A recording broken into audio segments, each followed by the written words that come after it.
뉴스의 진수를 보여주는 인터뷰 뉴진수.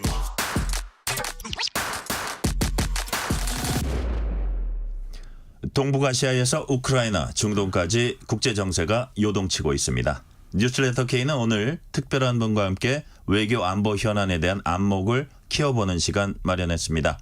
서울대학교에서 국제 정치를 오래 가르치셨고 노무현 정부 때 외교장관을 역임하신 윤영관 아산정책연구원 이사장 나오셨습니다. 이사장님 어서 오세요. 예, 안녕하세요. 예, 여전히 정정하시고 건강하십니다. 감사합니다. 네네. 서울대 명예교수로 계시다가 민간연구소로 가셨는데 공직에 계실 때하고 어떻게 다릅니까? 예, 제가 이제 분단된 한국에서 국제정치학을 공부를 하다 보니까 항상 생각의 중심에는 분단 문제, 그다음에 한반도에서 평화를 어떻게 달성할 것이냐 하는 이런 이슈가 이제 항상 맴돌고 있어가지고 네. 이제 정부에 있었을 때는 실천하는 역할을 했었고, 그다음에 학교에서는 연구하면서 가르치는 역할을 했었고, 지금 이제 싱크탱크에서는 주로 연구하는 데 집중을 하고 있습니다. 이제 그런 차이점이 있고, 그러나 이제 그 생각의 관점에서는 일관된 주제를 갖다가 계속 다루고 있다, 이렇게 말씀드릴 수 있겠습니다. 네네. 학교와 공직, 띵크탱크 연관이 있으면서도 다른 세 곳에서 또 다른 인생을 이제 펼쳐나가고 계신데, 미국에선 싱크탱크가 사실상 섀도우 캐비닛, 그림자 내각 역할도 합니다. 국내에서 가장 큰 싱크탱크라고 제가 들었는데 한국의 싱크탱크 어떤 역할 하고 있습니까? 예. 기업인도 그렇고 이제 행정부의 이제 관료들도 그렇고 이분들은 그날 하루하루 그 이제 떨어지는 일들을 처리하는데 굉장히 바쁩니다. 그러다 보니까 큰 그림을 보기가 힘들 경우가 있죠. 그래서 싱크탱크에서는 좀 더 큰 그림을 제시하는 어떤 이슈와 이슈 간의 연결 관계 이런 것도 짚어주고 하면서 이제 큰 그림을 제시하고 그러면서 동시에 이제 중요한 이슈들은 좀 더 깊게 파고들어서 분석을 하는 그런 역할을 한다고 볼 수가 있습니다. 그래서 그렇게 해가지고 이 정책 결정자들에게 이 가이드라인을, 정책 가이드라인을 제공하는 역할을 하고, 또 국민들이 그런 현안들에 대한 이해를 잘 하실 수 있도록 돕는 역할을 하는 것이 가장 중요한 역할이라고 봅니다. 네. 올해 세계 각국 정치 일정 가운데 가장 큰 관심을 끌고 있는 건 역시 미국 대선입니다. 당장 첫 TV 토론 이후에 좀 한쪽으로 쏠리는 분위기도 느껴지고요. 한쪽에서는 또 후보 교체 얘기까지 나오고 있습니다. 윤영관 이사장님께서는 어떤 부분에 좀 주목하고 계세요? 예. 사실 미국의 대선인데 한국이 깊은 관심을 가질 수밖에 없는 이유가 있습니다. 2000년도에 그때 이제 민주당의 알고어 부통령과 그다음에 공화당의 조지 W 부시 대통령이 선거에서 경쟁을 했는데, 그때 알고어 부통령이 패배를 하고 조지 W 부시 대통령이 됐거든요. 네. 근데 지금 와가지고 곰곰 생각해 보면은 만약에 그때 알고어 부통령이 당선돼서 그 클린턴 대통령의 대북 정책을 그대로 승계를 했었더라면 어떻게 됐을까? 아마 한반도 상황이 엄청나게 바뀌었을 겁니다. 아마 미국의 이 대북 포용과 협력 정책은 지속이 됐었을 거다, 이렇게 생각을 합니다. 마찬가지로 지금 올해 이제 벌어지는 미국 대선이 한반도에 그거 못지않은 심각한 영향을 주지 않을까, 그 파급 효과가 클 것이라고 저는 생각을 합니다. 네. 예를 들자면은 지금 이 도널드 트럼프 후보가 될 것이냐, 아니면 바이든 대통령이 될 것이냐, 아니면 바이든 대통령이 사퇴하고 다른 민주당 후보가 나서서 그 사람이 될 것이냐에 따라 가지고 그 파장이 한반도에 미치는 영향, 그리고 세계 전체에 미치는 영향은 아주 심각할 거라고 봅니다. 네. 예를 들자면은 트럼프 대통령의 경우에는 한 3, 40년 동안 그동안 이 한국에 왜 우리 미군이 가 있어야 되느냐, 비용 들여가면서 한국은 잘 사는 나라인데 이런 생각을 쭉 해왔던 분이기 때문에 만약에 당선이 된다면은 주한미군을 실제로 빼려고 시도할 가능성을 배제할 수가 없습니다. 그 경우에 이제 한국의 안보는 어떻게 되는 것이냐 하는 큰 질문이 이제 제기가 되는 것이고, 네. 그리고 이분은 또 이 동맹이나 어떤 이 국가들 간의 어떤 신뢰 관계나 이런 거에 대해서 그렇게 신경을 쓰지 않고 오로지 미국의 경제적인 이익, 그것도 어찌 보면 단기적인 어떤 이익에 집중을 하는 분이라서 이 세계 경제에 미치는 또 파장도 상당히 다를 것이다라고 하는 느낌이 심각할 것이다 이렇게 생각이 되고, 그다음에 또 트럼프 대통령이 되는 경우에는 트럼프 대통령은 북한 김정은 위원장에 대해서 호감을 가지고 있습니다. 지금도 그 호감이 유지되고 있다고 이 가까운 인사들 얘기를 들어보면은 그렇습니다. 그래서 만약에 북한과 이 협상이 다시 재개된다면은 그 진행이 어떻게 될 것이냐, 과연 한국의 안보에 대한 고려를 충분히 하면서 협상을 할 것인지 아닌지, 이런 문제도 아주 심각한 문제가 돼서 저는 과연 결과가 4개월 후에 결과가 어떻게 나올지 거기에 대해서 굉장히 궁금해하고 있습니다. 그러니까 지금 이사장님 말씀은 만약에 트럼프가 당선됐을 경우에 북한과의 미국과의 밀착도 우리가 상당히 우려의 눈으로 지켜봐야 된다, 그런 말씀이시죠? 어찌 보면은 상당히 면밀하게 주시를 해야 되는 측면이 있는 게, 네. 왜냐하면은 그 미국의 이익만 고려하고, 그래서 핵탄두를 미국으로 날라 보낼 수 있는 ICBM 장거리 이 미사일, 그거만 제거를 하고 적당하게 핵 개발을 갖다가 중단하는 그런 차원에서 북한이 원하는 제재를 해제해주고 그렇게 결론이 난다. 예를 들어서 이제 이건 가정입니다만, 만약에 그렇게 된다면은 한국은 이 북한의 수많은 단거리 미사일, 중거리 미사일 거기에 노출이 돼 있는데 그 위험은 제거가 안 되는 거죠. 네네. 그래서 상당한 그 위험한 상황에 빠질 수 있기 때문에 그런 가능성을 제로로 만들기 위한 노력을 해야 되는 상황이 오겠죠. 네. 최근 푸틴 러시아 대통령의 방북, 그리고 그와 연결된 러시아와 북한 간 밀착에 이제 관심이 쏠립니다. 이와 관련해서 국내 일각에선 자체 핵무장론이 언급되고 있습니다. 여기에 대해서는 어떻게 보세요? 이 북한과 이 러시아 간의 이 동맹 체결은 상당히 중요한 심각한 도전이라고 이야기를 할 수가 있습니다. 네.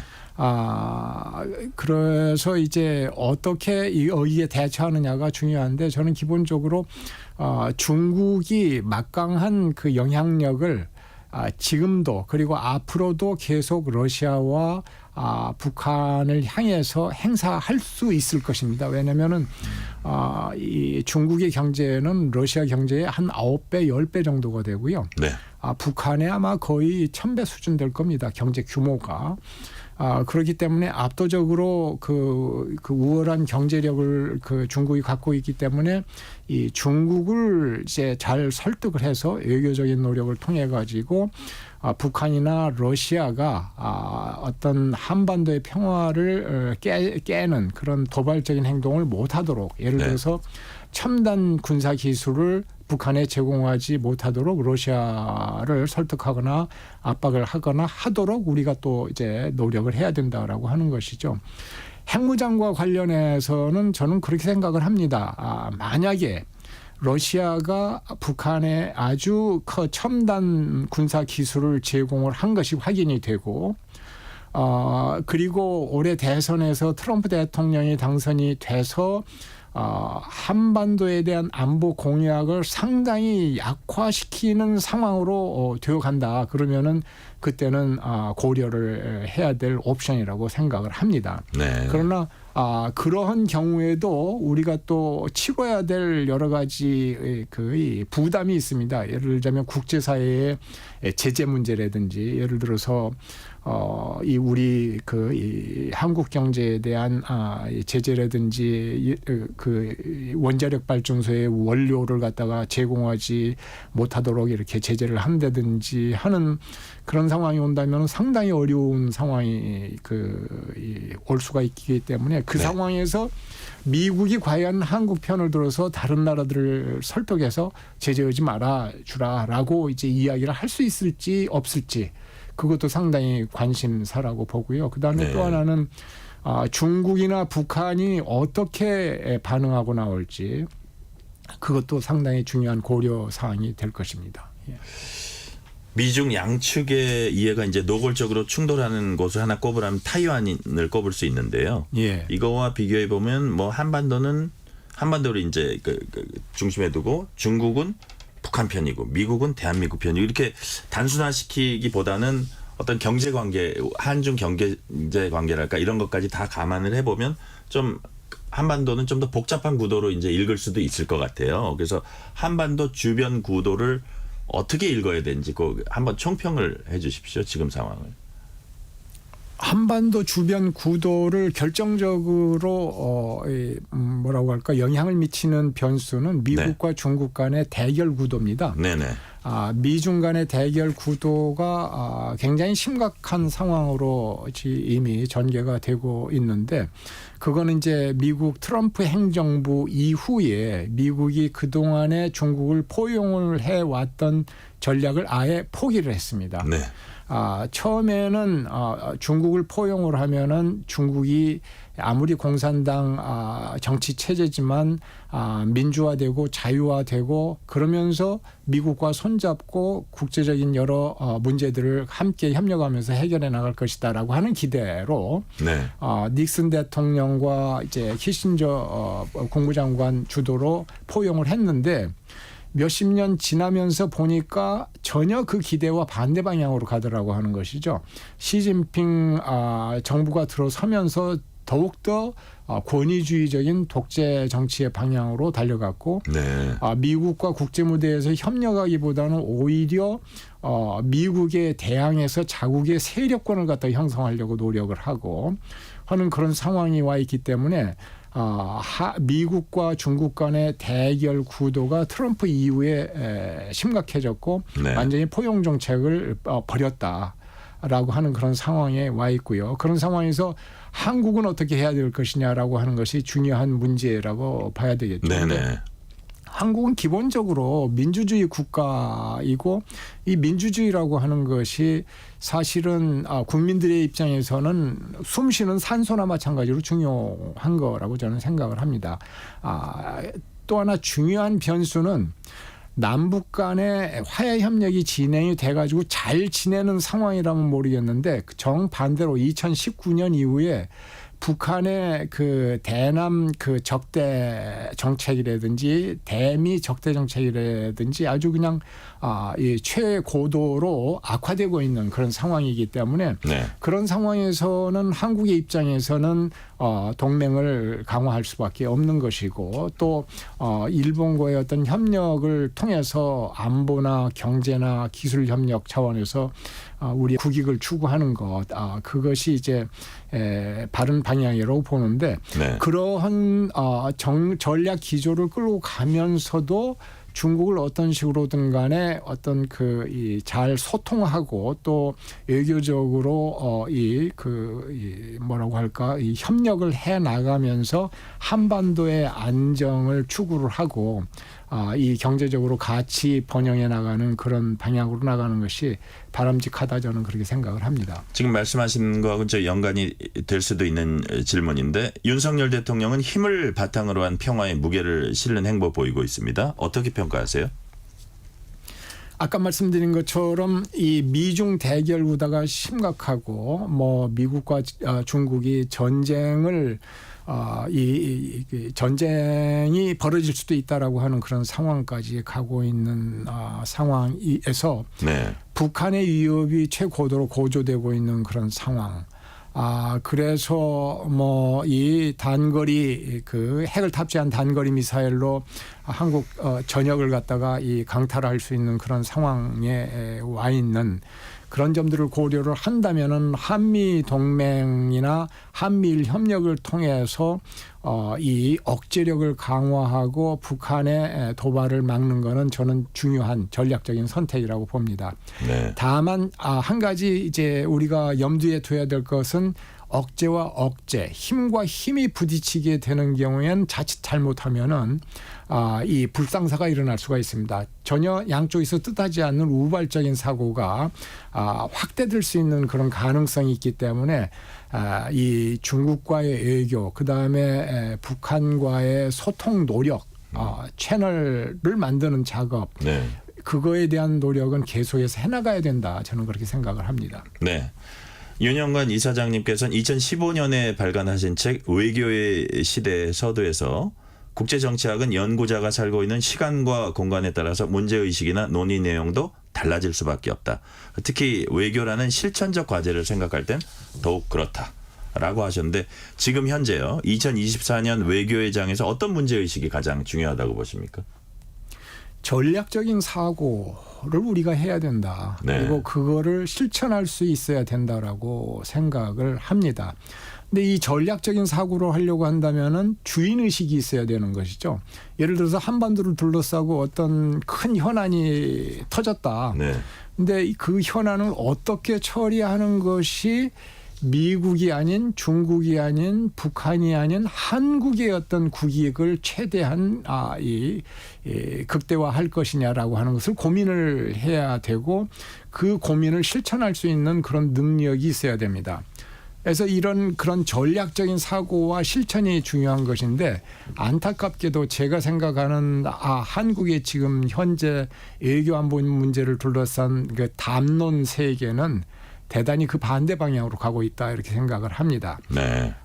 외교 안보라고 하는 문제 자체가 국내 정파적인 이 싸움의 소재로 전락을 해버렸어요. 그래서 이미 입장들이 정해져 있습니다. 한국의 진보는 친중, 반일, 이 친북 이런 식. 그 다음에 보수는 이 반중, 친미, 친일, 그다음에 반북 이런 식의 이 분류가 이미 존재해 있고 네. 이미 그 입장에서 정해진 답변들이 다 이미 마련이 돼 있기 때문에 어떤 현안이 생겨도 그 현안이 왜 생겼는지 어떻게 다루는 것이 우리한테 국익이 되는지를 심각하게 논의할 수 있는 분위기가 안 되고 그러한 어떤 담론의 어떤 이 공간이 없습니다. 네. 그러다 보니까는 전략적인 사고가 힘들고 그 전략적인 선택을 놓고서 국민들 간에 토론하고 논의하고 합의하고 하는 그런 절차가 없고 그러다 보니까 이제 외교적인 실책들이 많이 나오게 되고 그 뒤처리하느라고 바쁘고 하는 상황들이 벌어진다. 그래서 저는 전략적인 사고를 해야 되고 그거를 위해서는 이 외교 안보 문제를 초당적인 관점에서 합의할 수 있는 그런 분위기가 조성이 돼야 된다 이렇게 생각을 합니다. 네. 윤영관 이사장님께서는 2019년 다른 연구자들과 함께 한반도 2022 비핵화 평화정착 로드맵이라는 책 발간하셨고요.